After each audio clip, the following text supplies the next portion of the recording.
If I was talking to like a little dead girl that had a doll's face and an arm missing, I'd be like, oh, Jesus. But Marianne is just like, oh, hi, how are you? What's your name? Do you want to play?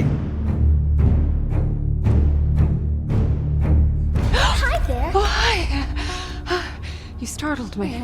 I did, didn't I? You look real scared. Hello and welcome to Rock, Paper, Shotgun and My Favourite Thing In. This is where I, Colm Ahern, chat to one of the lovely RPS staffers about a spang new video game they've been playing and get them to tell me about their favourite thing in it. In some cases, they'll have to think long and hard about their choice because the game they've been playing mightn't have been that great, while other, better games will give them multiple things to pick. Deputy Editor Alice Bell has been spending some time switching between the world of the living and the world of the dead in the medium, the latest game from Layers of Fear developer Bloober Team. So I've asked her to chat to me about the one aspect of the game she enjoys more than anything else.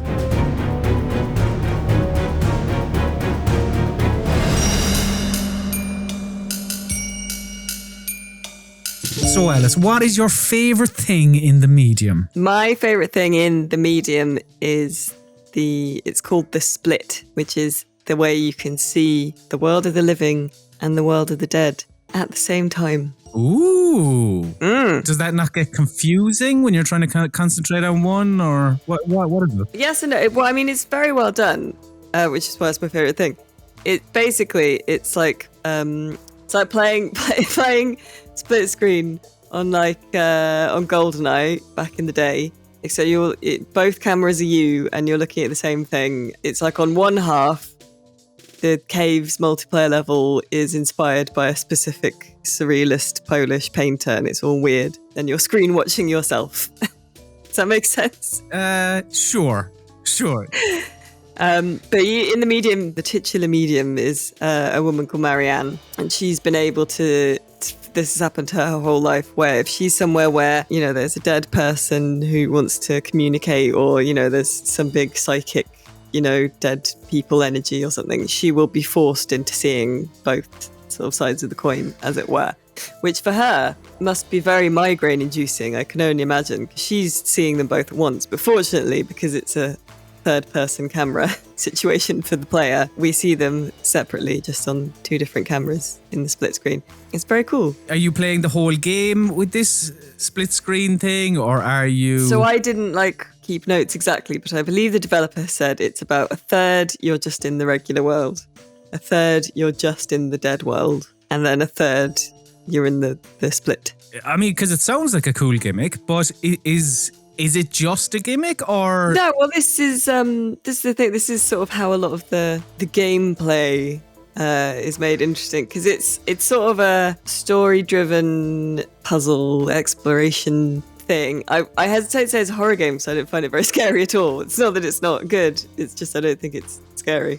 Right. Which I suppose is maybe disappointing because it's been marketed as a horror game. But a lot of the puzzles are sort of to do with traversal, because, you're in this sort of creepy resort hotel sort of place, and maybe in real life a staircase has fallen down and decayed and whatever, but in the spirit world the staircase is still there, so you can go up the staircase as your sort of spirit self, but except you can't, because you can't go up it in real life, so you have to find ways around obstacles like that. Right. Or you might be able to go up to the second floor in the lift, but you can't get off at the third floor, because in the third floor the door is blocked in the dead world, and you have to figure out that kind of thing. Are you always restricted by whatever's happening in real life? No, there are restrictions in the realm of the dead as well, but it's more often in real life, because you can do, I think they call it an out of body experience, where basically you turn into a sort of floaty ghost and you're just moving around and affecting things in the dead land. But you can't do it for very long because it drains a lot of your energy. It sounds wonderfully silly. It didn't scare me, but it's not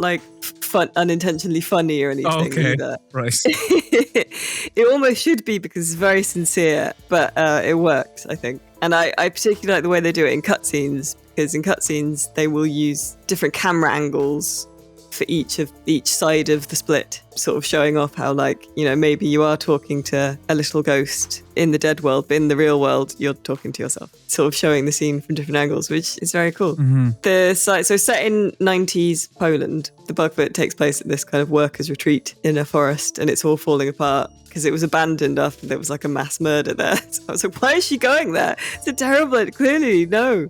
But actually, she's trying to find out more about her past and why. She gets a mysterious phone call basically saying, if you come to this obviously extremely dangerous place, I'll tell you what's your deal, basically. She didn't think to say, no, could you just tell me now, please? As opposed to me going, You know, when you get there, it's exactly what you'd expect, which is to say, things are not what they seem. But like the Land of the Dead is, it's inspired by the works of this Polish kind of surrealist artist. It's all sort of slightly organic looking, kind of like a hornet's nest, you know, that sort of papery, browny yellow sort of, and maybe a bit, some bits remind me of like coral and things like that, or like mushrooms. And there are death's head moths that you have to kind of ward off by sucking up light from nice memories that sometimes make their way. That's the other thing. So there's a lot of traversal sort of puzzles, and then there's sometimes you have to help free trapped spirits by finding out their name and giving them permission to pass on. So to find out their name, you have to sort of interact with memories and explore their rooms and stuff in the real world as well. So there's kind of a little sort of detective-y-ish, very light detective elements there. right. But it's your standard sort of run away from the monsters and solve these puzzles type of horror game that isn't scary. Yes. It's not that it's not creepy. I think the reason I didn't find it scary is because Marion doesn't really find it scary either, because she sort of knows what she's doing. Right. So, like, she'll be a bit like, oh no, when she's running away, or when you're hiding from the big creepy monster in it, which is called the Maw, I believe. But, you know, if I was talking to like a little dead girl that had a doll's face and an arm missing, I'd be like, oh, Jesus. But Marianne is just like, oh, hi, how are you? What's your name? Do you want to play? Because this is normal to her. Yeah. So that because she's not really scared very much, it's more sort of like, oh, this is kind of cool and gothic. But I do think the way they've done the split it's a very original kind of way of doing puzzles, and actually reminded me a lot of a platformer called Kalimba, which is where you control two little jumping things at once. Very different game.